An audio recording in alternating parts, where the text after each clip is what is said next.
Magandang tanghali guys sa inyo, no? So, eto at same as usual, dito pa rin kami sa Nagoya. So, time is 11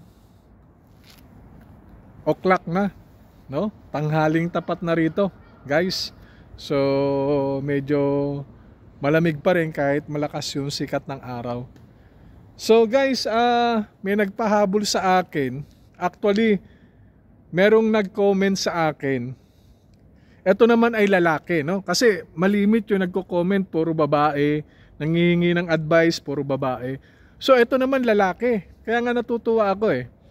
Yung naghingi sa akin ng advice ngayon ay lalaki at tinatanong niya guys kung paano raw malalaman ng isang lalaki kung yung asawa niyang babae, no, ay may kinalolokohang iba. Grabe guys, ang lupit ng tanong. Ayan kasi yung katanungan na yan parang masalimuot, no? Kumbaga sa bagay ay talagang very complicated yan, no? Anyway, base naman sa aking pag-unawa at pag-intindi, no? So, paano malalaman ng isang lalaki o ng isang asawang lalaki kung yung asawa niyang babae ay may kinalolokohang iba? So guys, eto ha, sana wag niyo kong ibas, wag niyo kong sabihan na magalit kayo sa akin, no? So ito lang siguro yung mga realidad. Actually, may mga babae o asawang babae na mapapansin natin, no? Kahit nga sa galaan, subukan nyo mamasyal, mapapansin mo, no? Pag nakakita yan ng lalaki, maganda ang tindig, matangos ang ilong, ang ganda yung ngipin, buo, talaga ang dating, ang lakas. Normal lang kiligin eh. Pero pag ayan ay hindi mapakali, paikot-ikot, halos yung leeg ay talagang ultimong parang magkakaroon ng step neck at sobrang kilig, guys, pakiramdaman mo. Baka hindi yan yung tinatawag na hindi kayo pinagtadhana, no? Pinagtagpo kayo pero hindi kayo pinagtadhana. Normal lang kasi sa isang babae na tinatawag natin humanga sa lalaki, no? Lalo na kahit may asawa, humahanga naman lahat. Pero yung sabi natin na sobrang kilig, parang kilig to the bone, kung tawagin, napakahirap nyo guys. Tapos akalain mo, kung tumingin talaga, parang kala mo binaligtad eh. Para tayong mga lalaki, pag tumingin sa magaganda, kala mo gusto mong ubaran. Sila parang ganun, no? So, ayan yung bagay na nagkakaroon ka ng idea, no? Nagkakaroon ka ng tinatawag na reference mo na pakiramdaman mo lang. And then doon namamasyal kayo, napapansin mo, malikot yung mata, naghahanap ng mga pogi, no?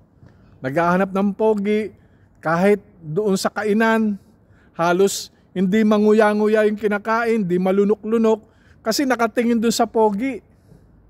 So, ibig sabihin yan, medyo dapat alisto kayo, no? Isa yung mga senyales na yung asawa ninyo na maaring posible, no?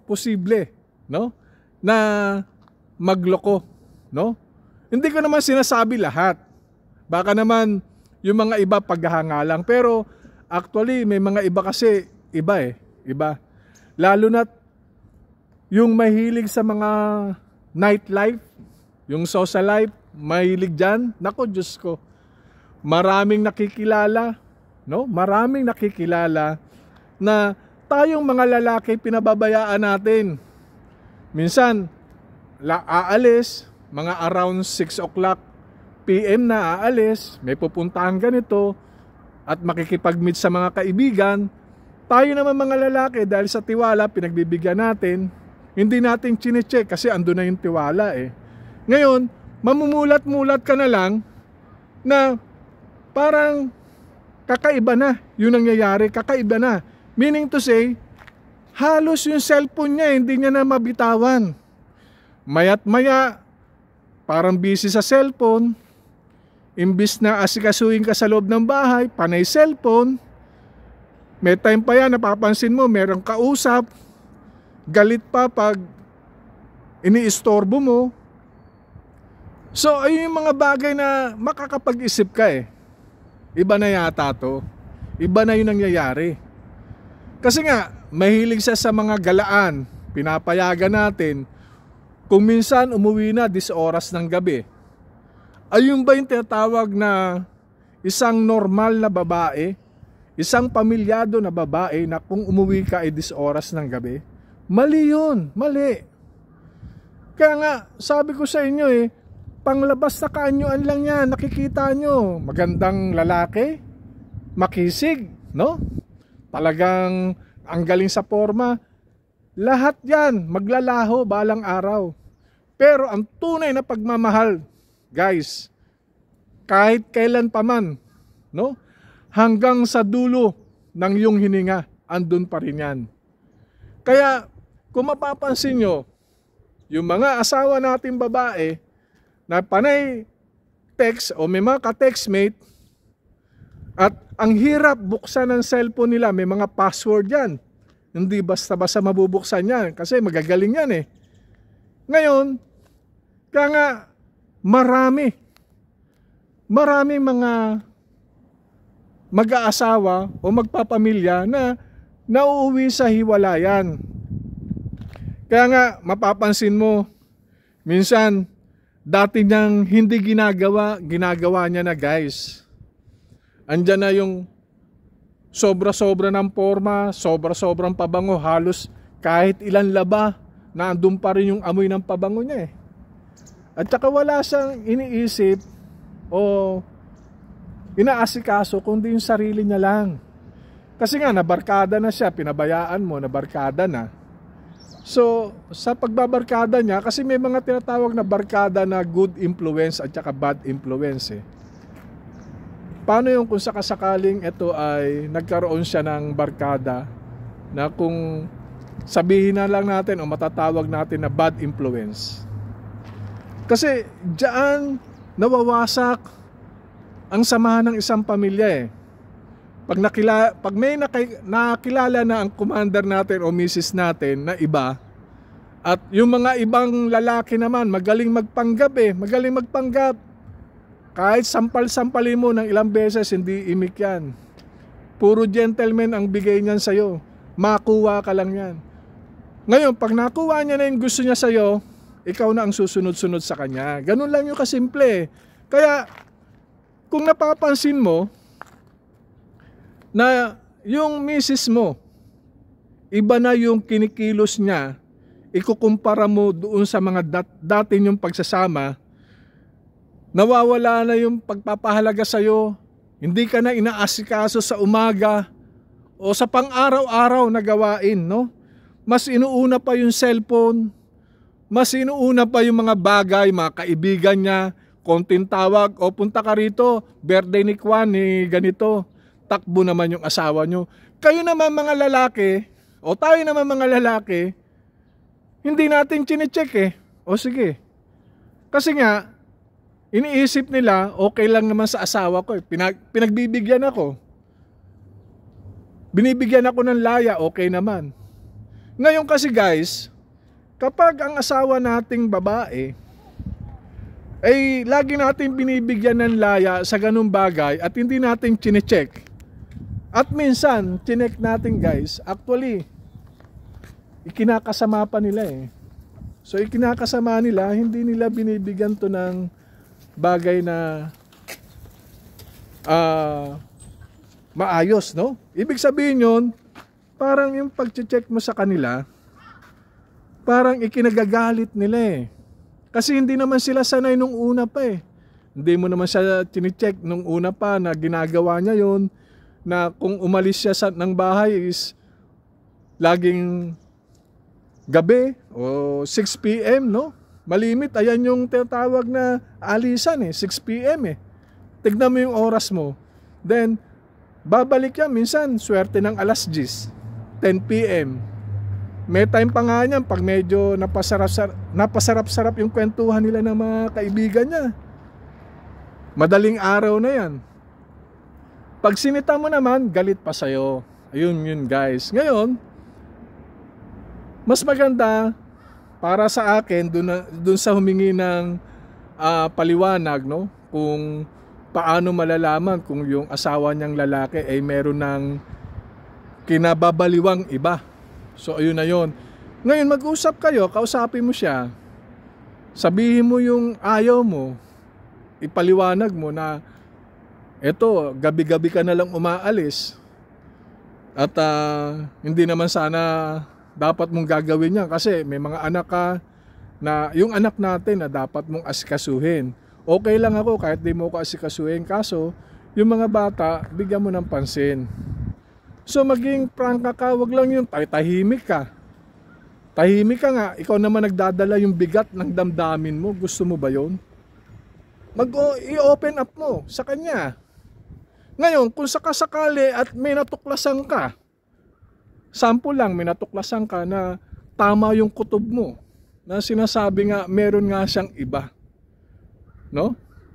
Ngayon, guys, dapat matalino ka sa pagde-decide.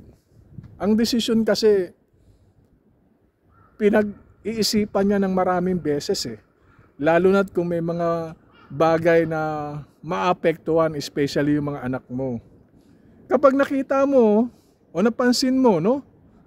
O nahuli mo sa aktual na meron talagang iba ang asawa mo, huwag mong saktan, huwag mong saktan. Usap kayo. Kung pwede, isoli mo sa magulang niya. Ngayon, conforme na lang din sa lalaki. Sa lalaki, katanggap-tanggap nila na nagloko na yung babae. Kasi kapag tinanggap mo yan guys, maniwala ka sa hindi. Kapag kayo ay nagkaroon ng konting problema, usaping pamilya, no? Meron kayong pinag-awayan. Definitely, hahalukayin nyo, hahalungkatin mo yung mga bagay na ginawa niyang mali. Magiging miserable rin ang misis mo, kahit nagbago na yan. Baka nga mangyari, mauwi pa sa tinatawag na pisikalan kayo. Ayun yung sinasabi natin. Kasi, pinapatawad mo siya, o wag mo nang gawin yan, pinapatawad na kita. At dahil sa ganito, gusto ko maging buo yung pamilya, na sana naman maging maayos na yung buhay natin. Ayoko na matulad tayo sa iba na broken family kasi sa mga bata. Okay, tama yung iniisip nyo Ngayon ang question ko ganito guys. Ito lang question ko, simple lang. Kaya mo bang atimin o kaya mo bang tanggapin na meron ng history na nangyari, no? Okay lang sana kung hindi mo siya pag-aari Pero yung pag-aari na kayo ay kinasal na, humarap na kayo sa dambana, nasa hirap at ginhawa, ano man mangyari, mamahalin mo siya. Pero taliwas. Kumbaga, nagmahal siya ng iba. Nagmahal siya ng iba. Bakit? Dahil nga sa mga barkada, na impluwensyahan siya ng mga barkada, na yung mga barkada niya ay may mga kakilala rin na mga lalaki na naghahanap din ng mga tinatawag na yung kumbaga hindi pang matagalang relasyon, no? Kumbaga relasyon na saglitan lang, no? Kung saan nakakawasak ng pamilya. So, pinasok ng isang babae, kala niya masaya na siya ron. Then, nagkakaroon na ng problema. Tapos, andyan na yung lalapit sa lalaki na nagawa ko lang to, natukso ako. Parang ang hirap tanggapin Ang hirap tanggapin. Natukso ka? So, dapat bago ka nagpatangay sa tukso mo, pinag-isipan mo muna ng maraming beses. Ano ba yung magiging outcome nito? Magiging maayos ba ang buhay ko? apektado ba ang pamilya ko o ang asawa ko? Dapat ganun. Kasi nga, hindi mo pwedeng sabihin na natukso ka eh. Kasi kung sasabihin mo sa akin na tukso ka, eh alam mo naman yung bagay na gano'n na maari ka matukso, bakit ka pa nag-proceed? Bakit ka pa pumunta ron? Sinabihan na kita na itigil mo yan, hindi maganda yan. Kaso, nagpapatangay ka ron sa mga barkada mo. Ngayon, ano nangyari? Wala na. Winasak mo yung tiwala ko eh. Sinayang mo yung tiwala namin mga lalaki. Tapos ngayon, sorry na lang ba? Ganun na lang ba kabilis yun? Hindi. Guys, pasensya ka na. Hindi ganun yun. Kaya nga, ang inaano ko lang sa mga kapwa ko lalaki, kapag dumating sa punto na nagloko na ang asawa natin, no? Parang mahirap na ibalik yung tinatawag na tiwala eh. Mangangamba ka guys kapag nawala yan. Nawala lang ng ilang oras yan, nag-iisip ka nasaan na naman kaya yun. Magiging affected sa emotional mo, no? Sa emotional at saka sa mga gawaing bahay mo, mawawala lahat yung focus mo. Kasi lagi mong iniisip na bakit nagkaganito to. Tingnan din natin guys, baka ang may mali, tayo rin mga lalaki, pinapayagan natin, alam naman natin na mali, wag natin payagan. Stop natin. Pag alam natin mali, stop. 'Di ba? Kasi mali 'yun eh. Yung asawa natin, this oras ng gabi aalis, o kaya uuwi this oras ng gabi, saan ka niyan? Saan ka nakakita niyan? May sarili kang pamilya, may anak ka. I-google mo, no? I-google mo lahat ng time mo sa asawa mo, sa anak mo. Okay? So anyway guys, sana nasagot ko ng bahagya ang iyong katanungan at sana nagbigay sa iyo ng linaw to, no? Na ayun nga, yung masasabi ko sa iyo guys, i-check mo mabuti, pero lahat ng mga sinabi ko sa short vlog na to, maraming tumama doon, maraming tumama ron. Kung ako man nag-miss, bilang lang sa kamay, pero yung nasabi ko na katotohanan, tama, sobra sa daliri ng kamay mo. Isama mo pa yung daliri ng paa mo, sobra ron. Okay? So anyway guys, again, nagpapasalamat ako doon sa nagkomento, no? So lalaki ang nagcomment, no?